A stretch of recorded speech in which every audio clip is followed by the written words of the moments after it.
في فيديو فات انا اتكلمت عن الوكالة في روسيا. يلا بينا. الاسعار يا جماعه التوكيل وربي رخيص قوي في المحل ده.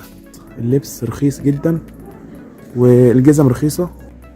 والوكالة دي اللي ما يعرفهاش هو محل لبس، بس مش محل، يعتبر مخزن، اللي هو مكان كبير كده في لبس وبيكون حاجات رخيصة. عشان كده شبهتها في الوكالة بتاعت مصر وسميتها الوكالة. هي وملهاش اسم محدد، فعشان كده قلت كده. وموجودة يا جماعة في اغلب المدن الروسية مكان كبير شبه ده، والمكان ده متخصص اكتر في اللبس. تلاقي في اللبس الشتوي، اللبس الصيفي، على حسب بقى الفصل، شتاء صيف. تلاقي برضو الجزم، برضو لو في شتاء تلاقي الجزم مبطنة من جوه، والبوت والحاجات ديت في الصيف جزم العاديه. غير كده في جزم رياضه وجزم كتيره، انواع كتيره قوي. حتى في جواكت، تيشيرتات، وبناطيل، بناطيل عاديه، بناطيل جينز، ولبس حريمي، ولبس رجالي، وشرابات، وشمسيات، ودنيا. وفي مخدات، وفي شنط، وفي ساعات، وفي حاجات كتيره قوي. يعني هو يعتبر مكان، يعتبر شبه محل لبس بس رخيص.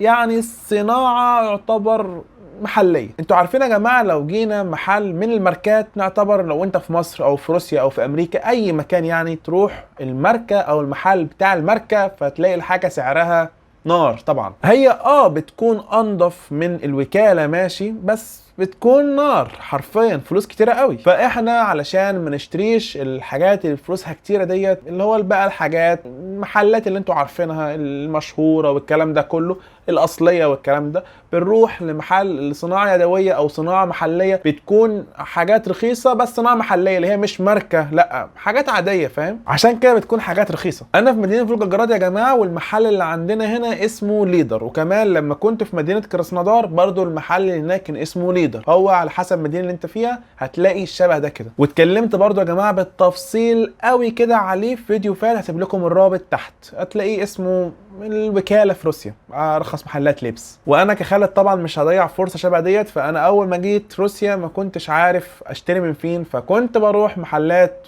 اللي هي انتوا عارفينها، محلات بقى الماركات ومش عارف ايه. فكان فلوس كتيره. بعدين لما عرفت بقى المحل ده، قلت يا لهوي، حرفيا يعني الواحد يا جماعه حرفيا بدل ما كان بيشتري جزمه اعتبرها بحوالي 800 900 جنيه من محل ماركه، بقى بيشتريها ب 300 او 200 جنيه من الوكاله. اللي هو اشتري 3 جزم بسعر جزمه واحده من اللي هي الماركه. فانا حتى لو انت قلت لي طب يا خالد، ما الجوده بتاعت الوكاله ديت وحشه والجوده بتاعت الماركات حلوه، هقول لك تمام، بس مثلا سعر الجزمه 3 اضعاف سعر الجزمه هنا. طب ما انا اجيب الجزمه ديت وتبوظ، واجيب غيرها وتبوظ، واجيب غيرها عادي خالص. انا اصلا معايا جزمه بقالها سنه ونص ما باظتش، جزمتين كنت شاريهم من هناك بقالهم سنه ونص ما باظوش، اللي هو حاجه كويسه، مش وحشه يعني. وانت برضو شوف اللي يريحك، روح الوكاله، بص، خد نظره على كل حاجه. طبعا مكان اللي عندنا هنا في فولجراد او اللي كان في كراسنودار مكان ضخم، اللي هو يعتبر شبه الفيديو اللي فات اللي قلت لكم المخازن في روسيا، اللي هو ازاي توفر فلوسك. المخازن كان في، قلت لكم ان في مخازن كتيره برضو في المدن الروسيه وكده، ده برضو شبه المخازن كده، بس لبس، اللي هو حاجات كتيره قوي، وانواع جزم كتيره، ومقاسات، ودنيا بقى، دنيا. فعشان كده قلت لكم لازم تروحوا تبصوا تشوفوا الحاجه، مش عارف ايه دي حاجه حلوه وحشه، وتقيموا الجوده بالنسبه بالسعر. زي ما قلت لكم احنا عايشين في روسيا، احنا الفلوس على القد، يعني سعر الصرف بقى قليل خالص دلوقتي، انتوا عارفين. فاحنا لازم نوفر بين حاجتين، الجوده والسعر. ما نفضلش الجوده ونلاقي السعر طاير في السماء، او مثلا السعر قليل والجوده وحشه قوي. لا، الوكاله الجوده مش مقبوله، متوسطه، والسعر حلو، فحاجه كويسه. ايه المشكله عشان اسمك مثلا جايب جزمه اديداس او جزمه مش عارف ايه من محل معين، ماركه بقى وكده، وتقول انا لابس جزمه ماركه مش عارف ايه؟